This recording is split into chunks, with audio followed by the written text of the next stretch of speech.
She is 67 years old, no prior medical history except for a little bit of hypertension. She's a very active person and recently has felt like she was slowing down. Initially, when I saw her, her blood pressure was fine, 140/80, slightly high. Her heart rate was markedly elevated in the 120s to 130s, and there was a pretty significant murmur that was heard on auscultation. Initially, I suspected valvular disease, so I sent her for an echocardiogram immediately in the outpatient setting.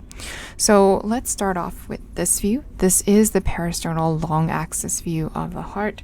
To point out some relevant structures, RV, LV, which is pumping very well, the aortic valve and the mitral valve.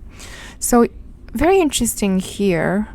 Because we're not going to be able to see this so much in the other views. This is the pericardium, and this is the coronary sinus right around here. So we're looking at the pericardial space, not the pulmonary space. So there is some thickening here. This could either, see a little bit here too.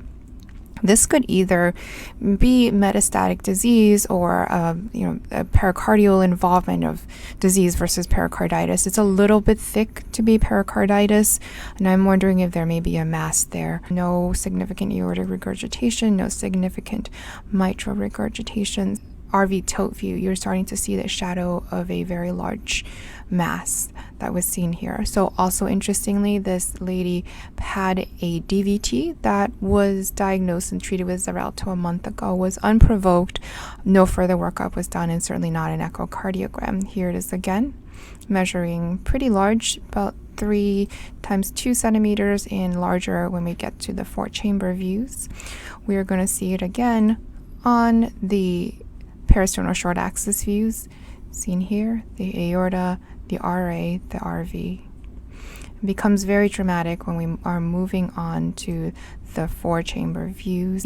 And indeed, it looks like it's plopping from the RA to the RV.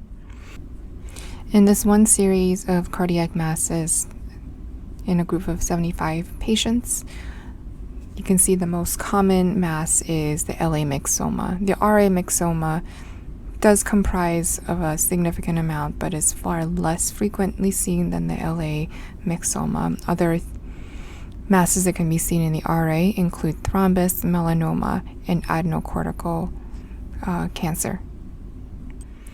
Cardiac myxomas are the most common cardiac tumor. The locations are both in the LA and the RA. Again, LA much more commonly.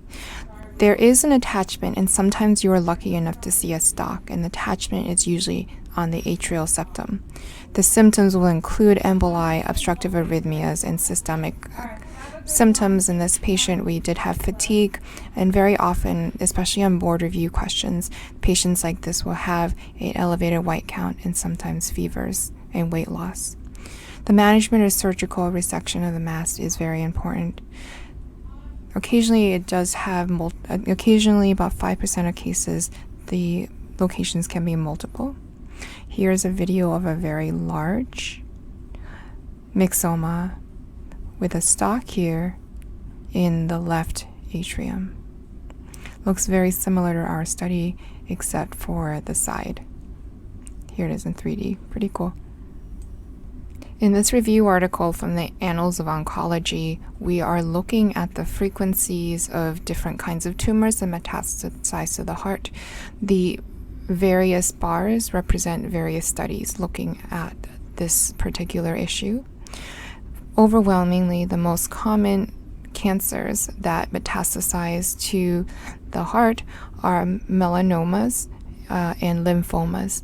And the reasons why these tend to metastasize to the heart is that these usually take an arterial course to spread. They spread hematogenously and very often ends up in the heart.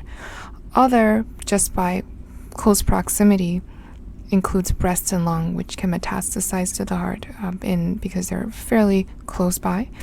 Other less common cancers that can also metastasize to the heart includes esophagus, kidneys, thyroid, ovarian, and colon cancers.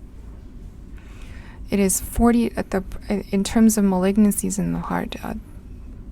Metastatic disease is 40 times more likely than a primary cardiac Cancer.